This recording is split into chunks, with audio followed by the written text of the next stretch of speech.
ಯಾರು ಈ ಚಂದು ಕುಮಾರ್?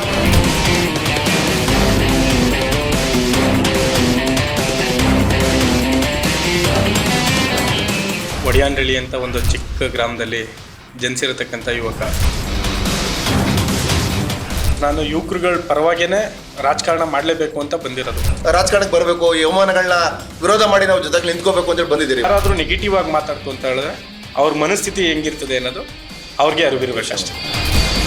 ಯುವಕರು ನಿಮ್ಮಿಂದ ಏನು ಎಕ್ಸ್ಪೆಕ್ಟ್ ಮಾಡ್ಬೋದು? ಪಕ್ಷದ ಜೊತೆ ಕೈ ಜೋಡಿಸ್ತಾ ಇಲ್ಲ. ಯುವಕರುಗಳೆಲ್ಲರೂ ಸೇರಿ ಯುವಕರುಗಳು ಫಸ್ಟ್ ಒಂದಾಗಬೇಕು.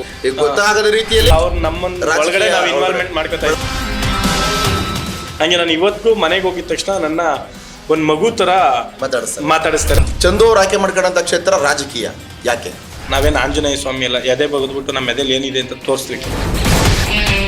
ಹಣದ ಕೊರತೆಯಿಂದ ಇಟ್ಕೊಂಡು ಯಾವುದೇ ಕಾರಣಕ್ಕೂ ರಾಜಕೀಯ ಮಾಡ್ಲಿಕ್ಕೆ ಸಾಧ್ಯನೇ ಇಲ್ಲ. ಆ ಚುನಾವಣೆ ಸಮಯದಲ್ಲಿ ಬಳಸ್ಕೊಂಡು ಬಿಸಾಕ್ತಾ ಇದ್ದೀರಲ್ಲ, ದಯಮಾಡಿ ನಿಮ್ಮ ಚಾನಲ್ ಮುಖಾಂತರ ಕೈ ಮುಗಿದು ಮನವಿ ಮಾಡ್ತೀನಿ, ಯಾವುದೇ ಯುವಕರುಗಳನ್ನ ಕೆರಳಿಸ್ಬೇಡಿ.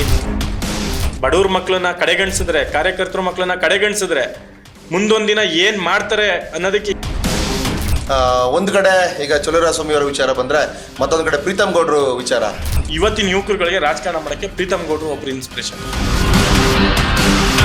ನಮ್ಮ ಶ್ರೀರಂಗಪಟ್ಟಣವನ್ನು ನಿರ್ಮಾಣ ಮಾಡ ಅಂತ ನಮ್ಮ ಕನಸಿನ ಶ್ರೀರಂಗಪಟ್ಟಣ ನೀವ್ಯಾರೂ ಕನಸು ಕಂಡಿರಲ್ಲ.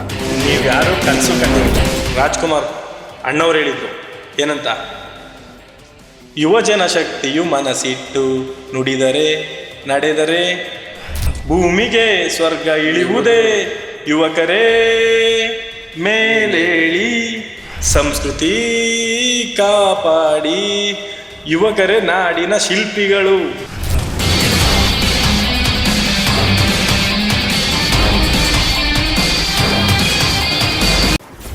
ಕರ್ನಾಟಕ ನ್ಯೂಸ್ ಡಿಜಿಟಲ್ ಚಾನಲನ್ನು ಈಗಲೇ ಸಬ್ಸ್ಕ್ರೈಬ್ ಮಾಡಿ. ಧನ್ಯವಾದಗಳು.